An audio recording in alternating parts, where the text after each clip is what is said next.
Hi everyone, this is Lara here. I'm a regulated Canadian immigration consultant. I work alongside Culye Immigration Services.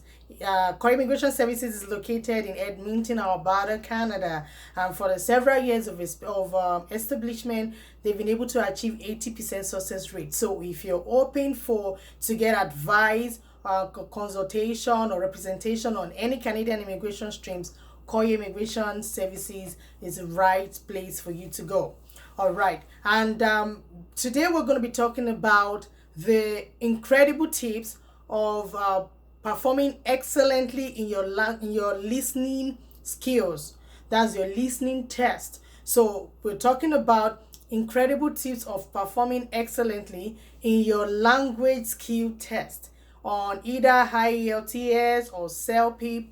And basically, these tests are the test that is targeted towards immigration, because these bodies do take other tests for education and all sorts. But basically, we're talking about the test for immigration, Canadian immigration. All right. So basically, we're going to be talking about some of those things you need to have done while preparing and those things you need to do on the test date itself. In language test, like we used to tell all our clients, is nothing to be scared of, because there are a lot of people out there in different countries that are still learning how to speak English, or they're learning how to write English, and they still take this test and they come out excellently well. One of our clients who was so scared of taking a test, we actually coached her with what I'm going to be telling you now, and she came out excellent. She said it gave her confidence. It's not like an English tutorial, but we're going to be telling you those basic things you need to do to get you settled in for this exam, especially the listening test.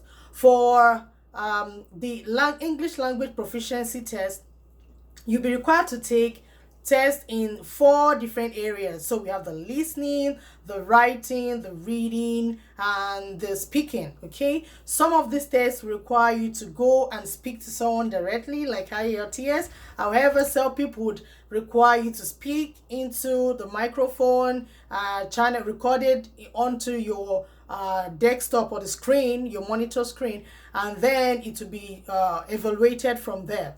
Okay, however, whichever way you're taking this test, speaking test shouldn't be scary. We're going to be talking about speaking, reading, and writing in subsequent videos. So click the subscribe button so you get a notification every time a video comes up from us. All right. But today we're going to be focusing on listening. So why are we focusing on listening today? We're focusing on listening because we notice that listening takes or carries more weight. So listening, it doesn't necessarily mean it's better than every other skills that you're going to be tested on. But we notice that if you score higher in listening as compared to the 3 other ones, then you'll be able to get a usable and a valuable result. Okay, take for instance, for IELTS, you're required to have a minimum level of 7. However, if you're able to know how to juggle these skills and get the appropriate scores in them, then it becomes very valuable for you, especially when it comes to the conversion of your test scores into the Canadian benchmark. All right, so today we're going to be talking about those things you need to have done before the test date and those things you should try to do on the test date. So before the test date, we suggest to you that you should practice and keep practicing. All right, practice. When you practice lots, then you get used to what you're practicing, and before you know it, you have everything in you to be able to go for listening. Listening skills is a bit different from every other skill, reason being that it's easy to read and learn every other skill from the book. But listening skills, you need to build it in yourself, because it's your ears that are listening. Okay, and basically we'll suggest that when you're practicing, practice with a headphone. Most of the time, some people are not comfortable using headphones. Like I am not so comfortable using headphones or hand frees. Okay, but if you're going for this test for either IELTS and CELPIP, you'll be required to use the headphones. So we suggest that you practice with a headphone. One, it doesn't just help you to hear better, it also helps to block out the noise, the distractions around you, because you're not going to be the only one in the hall. Okay, and for IELTS, most of the time, especially for those that are writing the paper IELTS, so we now have the option of writing it to computer based now. in some places. I'm not sure if it's everywhere, but however, for those going for high IELTS, the listening as it used to be, it could change, but the listening as it used to be is that during the listening period, the conversation or whatever they want you to listen to at that particular point in time is played for everyone to listen to. So you have your headset on, everyone is listening at the same time. So you're expected to start listening at the same time, end listening at the same time, and take the questions. All right. However, for CELPIP, you go by individual timing. All right. So you don't have to follow the same time, because the time you got on listening might not necessarily be the time someone else got to the listening part. So the way you take it differs, and you listen to it by yourself. It's not like a central controlled listening stuff. But the thing that makes both similar is that you have the time to listen and you have the time to answer or respond to questions. So you have to be very, very time conscious. One of those things you need to be to yourself, that be present. Like you're listening to me now. Are you really present? Are you really listening attentively? You know, sometimes, most of the time, we listen, and before we know it, so many thoughts just crop up in our mind and we are distracted. For this listening skill, you have to cut it out. So that's what we'll probably be working on before the test date. You need to work on how to cut out every form of distraction, not just distractions around, but distractions from your own mind. When your mind is occupied with every other thing that does not relate with what you're doing at that particular point in time, then that means you need to start working on building your listening skills. We will also suggest, the second thing we'll suggest before the test date is that you practice with conversation, recorded conversation. Like you could use this video for a recorded conversation. You listen to this video several times and try to play it back to yourself and listen and see if you actually grasp what I said the first time I spoke. So that's it. When you listen to people's conversation, it doesn't have to be one person. You could listen to different people's conversations, then you'll be able to jot down as much as you can. Jotting down also helps you to distract yourself. So when you're lost in thought, you're listening and you're lost in thought, when you get your pen and you start writing what is related to what you're listening to, then both minds sync, and then you see that you're less distracted as you used to be. Okay, so basically we're saying use conversations, like recorded conversations. You could record conversations of your friends and try to listen to it again. You could listen to the news and try to listen to it again. Jot down as much as you can. Take note of basic information, like listen for information, like you listen for the dates, the place, who said what. You listen. We also would suggest that you pay attention to the tone of voice. When the tone of voice is lifted, when the tone of voice drops, you'll be able to know how that person feels while talking. There are several questions that are always around the tone of voice, the way what was said, and who said what was said, and all of that. So you need to pay attention. So paying full attention requires you to spend some time practicing. Practice where you're less distracted for a start, and see how you can be able to grasp what you're listening to. Then after practicing where you're more relaxed and is more cozy for you, try to launch out into those areas or places where you have external noise around you, and see how much of attention you can pay to what you're listening other than grasping what is going on around you. All right. So these are ways to build your listening skills, especially when it comes to taking tests that has to do with Canadian immigration. All right. So the last one of those things we're also going to mention that you do before the test date is that you learn to keep details.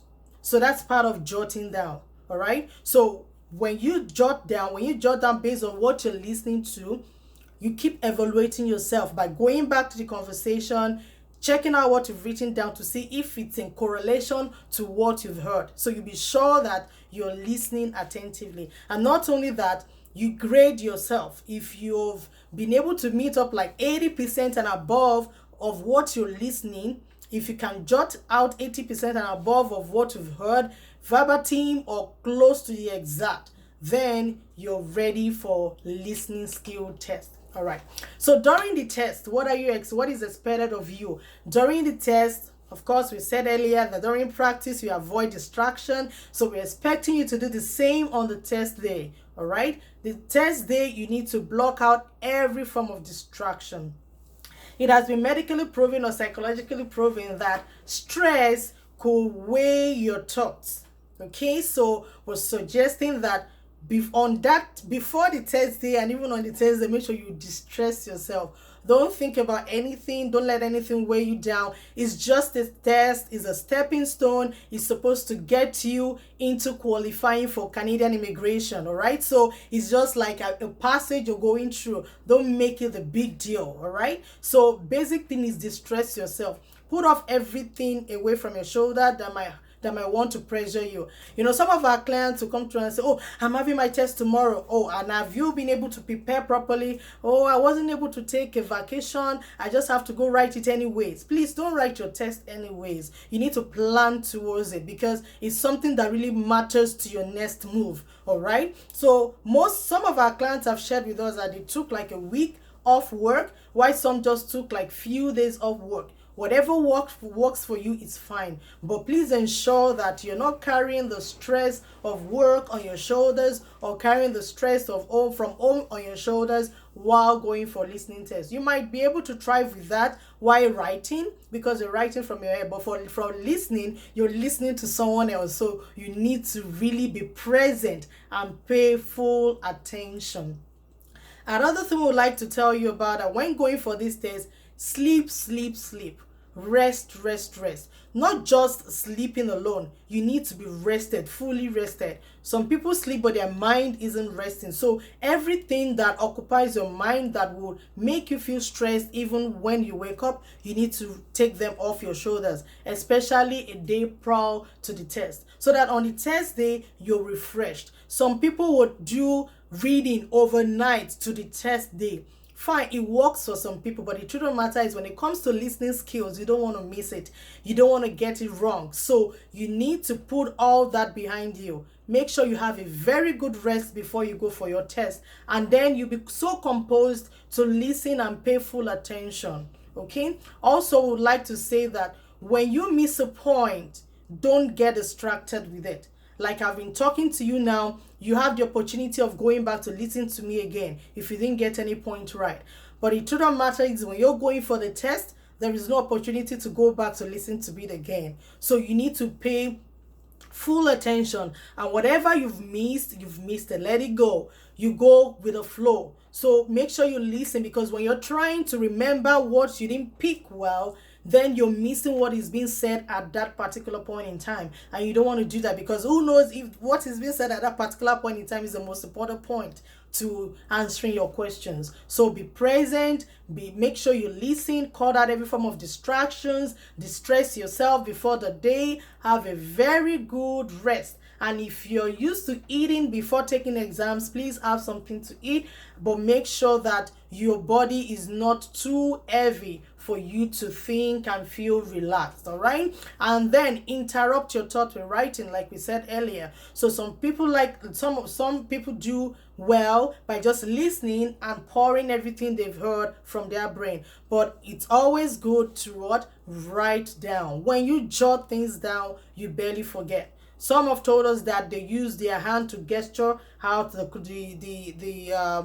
point that is being said and all of that. So whatever works for you. Like on IELTS, there are a lot of questions that requires direction. Where is the kitchen? What was the last room that was mentioned? Who spoke what? What did he tell B? What did A tell C? And how did C respond? What word did C respond? So you need to listen for details, information. That's what you're listening for. Don't try to interpret. They are not telling you to interpret what has been said. Don't overthink it. Just listen, then respond to the questions, and you come out with excellent result. We hope to see your results very soon. And Culye Immigration Services is here. We are always out here to help. We are a registered immigration firm in Canada, and I'm a licensed and regulated Canadian immigration consultant. Please follow us on Twitter. Our Twitter handle is Culye_Immigrate. Culye_Immigrate on Twitter,